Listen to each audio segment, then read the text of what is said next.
بسم الله الرحمن الرحيم. اللهم صل على أشرف الخلق سيدنا محمد صلى الله عليه وسلم. يا صباح الورد وصباح الياسمين على اخواتي، صباحكم معطر بذكر ربنا سبحانه وتعالى. نتمنى يا رب روتين النهارده يعجبكم، روتين اليومي. فعايزه اللايكات بتاعتكم الحلوه كده، ربنا يسعد قلوبكم يا رب. زي ما انتم شايفين هو طبيعي ما بيبقاش بالمنظر ده، بس حابه نشجعك، حابه نديكي طاقه ايجابيه كده، حابه تقومي كده تتنشطي تعملي اي حاجه في البيت عندك. بصوا، ما هو يعني عايزه نقول لكم ده ما خدش معايا حاجه. دخلت على المواعين، لميت الرخامه كده ودخلت على المواعين. كميه راحه نفسيه كده وانت بتغسلي المواعين، في حاجه حلوه. عارفه اللي هو ايه؟ حبيت شغل المطبخ حقيقي. ازاي تحبي شغل المطبخ، ازاي تحبي تعملي حاجتك في بيتك لما تكوني فاتحه الشبابيك كلها. في البرد افتحي الشباك بتاع المطبخ، بصي وانت بتغسلي المواعين وتشغلي قرآن. كمية الراحة النفسية، كمية الطاقة الإيجابية اللي بتاخديها. بصي كل ده ما خدش معايا حاجة خالص. كنت خلصت المواعين، خلصت الرخامة. عايزة نعمل أكل، عملت حبة رز حلوين كده. بتاع نص كيلو رز، يعني مش كتير. هنحمره يعني ياخد اللون بس كده، وننزل عليه ايه بالحبة التانيين، يعني نخلي حبة على جنب يحمر، وبعد كده ننزل برضو ايه بالحبة اللي هما التانيين.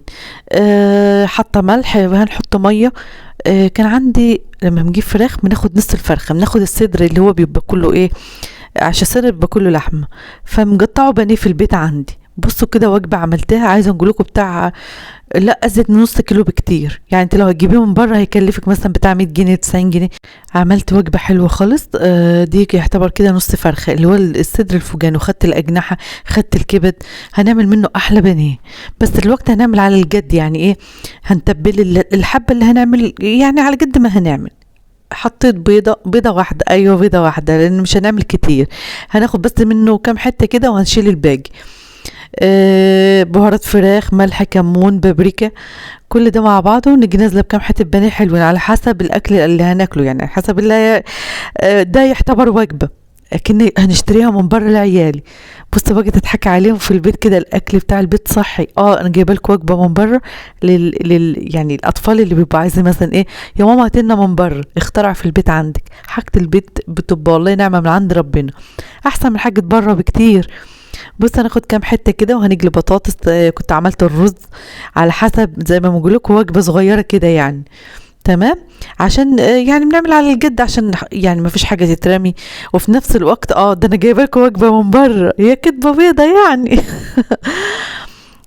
بس فايه، هنمسكها بقى زي ما انتم شايفين كده في اللهم صل على سيدنا محمد، صلى على سيدنا محمد صلى الله عليه وسلم.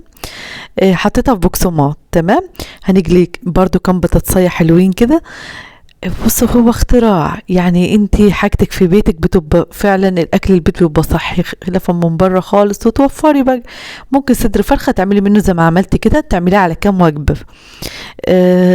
طبعا يعني بنعمل لهم لما يقولوا ماما عايزين اكل من بره، فلا انا نشتري من بره. حاجه البيت فعلا رحمه ونعمه وكفايه صحه، يعني كفايه عارفه ان بنعمل لعيالي ايه. قطعت كام بطاطسيه اهيت، وكنت بقى ايه الحله الصغيره دي مخليها للجليه، عشان ما تاخدش مني زيت كتير، وفي نفس الوقت برضو تبقى اول باول. يعني مش عايزاه مثلا نبيت حاجه، مش عايزاه نبيت زيت، فكده يعتبر بنجلي اول باول. فكده بقى ايه هنعمل لهم البانيه. تمام كده، والله مش مكلفه خالص. دي يعتبر صدر فرخه عملت منه كتير، وبنحطه نتبله ونحطه في التلاجة. وممكن برضو ما نتبلهوش وناخد على قد ما هنعمل. بص بقى تطلعي احلى وجبه كده على قد ايدك. ممكن تعمليها برضو شاورما. ممكن عامة لما تجيبي فرختين خدي الصدر بتاع الفرختين. بيطلع طعمه حلو خالص، وحاجة زي ما بقولك في بيتك. كنت جليت بقى البطاطس برضو. الحلة دي عاملاها على قد، يعني حلة نونو صغيرة على قد الجلية، عشان زي ما بقولكم مش عايز ننزل بكمية زيت كتيرة، لان بعد يعني ما كل حاجة صبحة اول باول بتبقى حلو. فكنت كده خلاص بنجلي هنا وبنجلي هنا، والرز كان طاب. بنيجي بقى إيه يعني بنعمل اشكال مثلا كده، احمرت اصفرت، بحيث العيال تحب الحاجه يعني في البيت، وحاجه البيت زي ما بقول لكم بتبقى حلو. بصوا بقى الوجبه دي انت لو هتجيبيها من بره هتكلف لها 70 جنيه 80 جنيه في اي مطعم كده، تعمليها كده وتعدي. لا انت حاجتك ده ما كلفتنيش، يعني نقول لكم ايه، ما كلفتنيش حاجه اصلا، لان كل ده في البيت، حاجه في البيت. ونحط بقى البطاطس كده في النص، ويعتبر كده وجبه. فاهمين ازاي؟ فانت اخترعي، شوفي بقى انت عيالك على حسب ما بتعملي، ممكن برضو تجيبي سمك تخليه، فراخ تخليها، انت وشطارتك بقى في بيتك. وكده كنت عملت لهم ايه الاكل اهوت. ده كده مثلا لملك ياسين لما يجي برضو نعمله نفس كده، فعشان هما الحصص والدروس والكلام ده فما بيبقاش يعني قاعدين في وقت واحد. كده كنت خلصت بقى، هنخش ايه هنغسل الرخامة وهنسيك برضو المطبخ. الحمد لله نعم وفضل من ربنا، اليوم يعني متظبط معايا الحمد لله بفضل ربنا. يعني عشان ايه الواحد بنصحى الصبح من النوم نبقى عارفة اننا نعمل ايه، نستعين بالله في كل اموري، وعارفة ان النهاردة هنعمل اكلة ايه، بكرة هنعمل اكلة ايه، بالورقة والقلم. كده كنت خلصت، دخلت بقى ايه بعد ما خلصت كل حاجة ورايا، هنغسل بقى المطبخ غسلة حلوة كده. زي ما بقول لكم في الطبيعي الروتين هو عشان روتين، في الطبيعي ما بيبقاش كده ابدا، بس ده عشان روتين عشان تتحفزي تاخدي الطاقه الايجابيه، ما تاخديش طاقه سلبيه ابدا. فكل في الشتاء قومي تشجعي، اعملي كله انت بيعود عليك بالحاجه الحلوه. لما تكوني قاعده ما وراكيش حاجه كده كوبايه شاي تعمليها، تكوني قاعده ما وراكيش حاجه، قاعده في نظافه اصلا. فكده كنت خلصت، هنحط بقى الراديو لان طبعا ده ما مستغناش عنه، فاتحاه على طول في المطبخ على اذاعه القران الكريم. يعني الطاقه الايجابيه كلها واخداها وانا واقفه، اللهم لك الحمد يا رب ولك الشكر. غسلت بقى ارضيه المطبخ هنسيجه، وده كان روتين النهارده، ده روتين اليومي. نتمنى يا رب الفيديو يعجبكم. عايزه اللايكات بتاعتكم كده اخواتي، عايزه التفاعل بتاعكم، عايزين عيلتنا تكبر، عايزه كده تتفاعلوا في الفيديوهات. ربنا يسعد روحكم ويسعد قلوبكم يا رب ويخليكم ليا دايما يا رب، سند وظهر بعد ربنا سبحانه وتعالى. بنحبكم في الله كلكم يا اغلى اخوات اغلى عيله.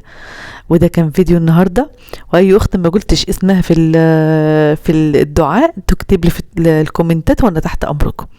ربنا يسعدكم ويسعد قلوبكم يا رب ويعمر بكم في بيوتكم، اللهم امين يا رب. كده كنت خلصت بقى نعمل كوبايه الشاي وخلاص كده الحمد لله، وده كان روتين النهارده.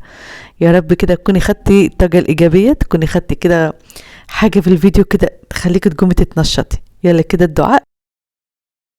ابني اتخطف مني في اليونان، ربنا يرجعهولك بألف مليون سلامة يا رب يا رب، يجيبهولك يا رب ويرجعهولك يا رب سالم غانم بألف مليون سلامة يا رب، اللهم آمين. في أم كاكو ربنا يفرح قلبك بأولادك يا رب، اللهم آمين. في أم أنس ومريم ربنا يحفظهم لك يا رب، اللهم آمين.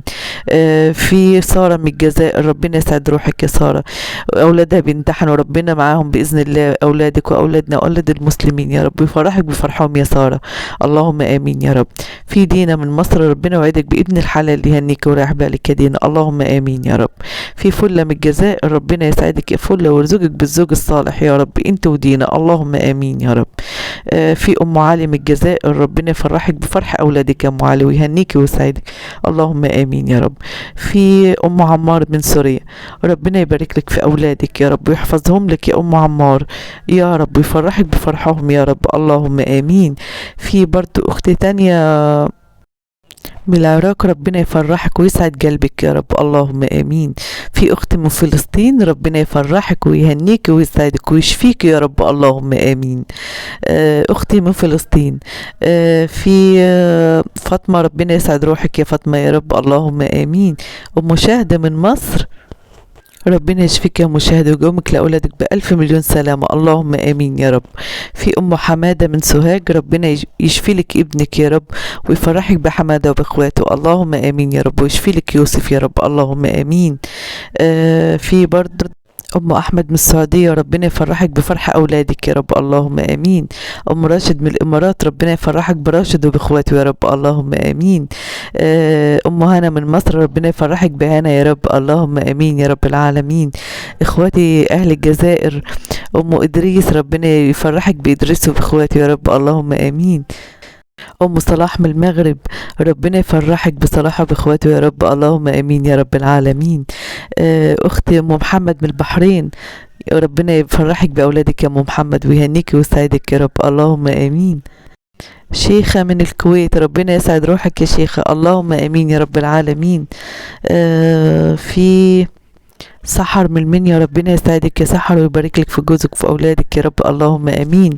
اسماء من المنيا، ربنا يجاوبك بالف مليون سلامه يا رب يا اسماء، اللهم امين يا رب العالمين. في برضو ام حمزه من المغرب، ربنا يشفيك يا ام حمزه يا رب ويفرحك بفرح اولادك يا رب، اللهم امين. ام حمزه من المغرب. ياسمين، ربنا يسعد روحك الحلوه ياسمينة يا رب. وده كان فيديو النهارده، نتمنى اخواتي اللايكات، نتمنى تشاري الفيديوهات، الكومنت الحلو بتعكس بوجودك معايا، ربنا يسعد روحكم ويسعد قلوبكم يا رب. واي اخت ما قلتش اسمها تكتب لي في الكومنتات وانا تحت امركم. نسيبكم فيديوهات جديده في رعايه الله. السلام عليكم.